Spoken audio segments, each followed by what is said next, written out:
नमस्कार, आप देख रहे हैं प्राइम न्यूज। मैं हूं राजेश कुमार। बुलेटिन की शुरुआत बड़ी खबर के साथ करेंगे। दिल्ली से खबर है, जहां यूक्रेन पर प्रधानमंत्री नरेंद्र मोदी की हाई लेवल बैठक जो है वो आज शाम 6 बजे होगी और ऑपरेशन गंगा के तहत बच्चों के रेस्क्यू पे चर्चा की जाएगी।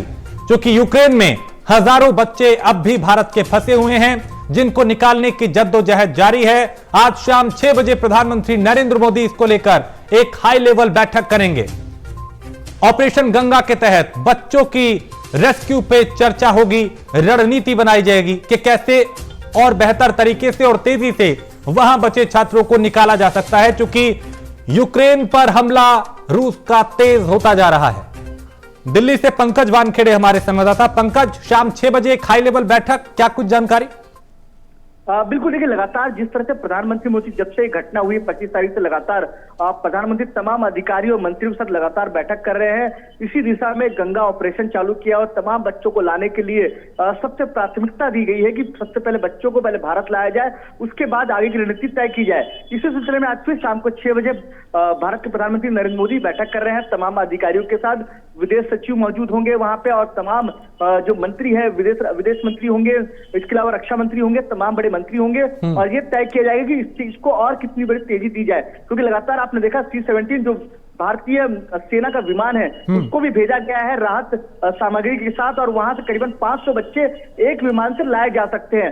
तो ऐसी और भी विमान भेजने की रणनीति बनाई जा रही है और साथ ही साथ ये जो तैयारी और जो कार्यक्रम है गंगा ऑपरेशन के तहत जो बच्चों को लाया जा रहा है उसको युद्ध स्तर में और तेजी लानी पड़ेगी। क्योंकि लगातार जिस तरह से रूस हमला कर रहा है यूक्रेन पे, क्यू की बात करिए, कारकिव की बात करिए, क्यू से तमाम बच्चों को निकाल लिया गया लगभग, लेकिन कारकिव में अभी कुछ बच्चे फंसे हुए हैं। तो कहीं ना कहीं पहली जो जिम्मेदारी और पहला जो प्राथमिकता काम जो प्रधानमंत्री मोदी ने उठाया है वो इस बात को लेकर है कि पहले बच्चों को निकाला जाए। तो उसी की समीक्षा के लिए लगातार बैठक कर रहे हैं। तो और जो ताजा डिसीजन, एक तरह से कहा जाए बड़े डिसीजन, वो शाम तक तय हो पाएंगे कि और प्रधानमंत्री मोदी ने इस बैठक में क्या डिसीजन लिया। और दूसरी तरफ जो तमाम पड़ोसी राज्य, चाहे हंगरी हो, चाहे पोलैंड हो, चाहे रोमानिया हो, वहां के राष्ट्रपतियों से बात की जा रही है, लगातार उनका धन्यवाद दिया जा रहा है और लगातार वहां से मदद बढ़ाने की बात की जा रही है। क्योंकि जो बच्चे फंसे हुए उनको कहने का वीजा का इश्यू आ रहा है, तो वीजा का इश्यू ना है इसलिए भी तमाम मंत्रियों को भेजा गया है और वहां पे पैरी नजर कहा जाए वो रखी गई है। जी पंकज, ऐसे में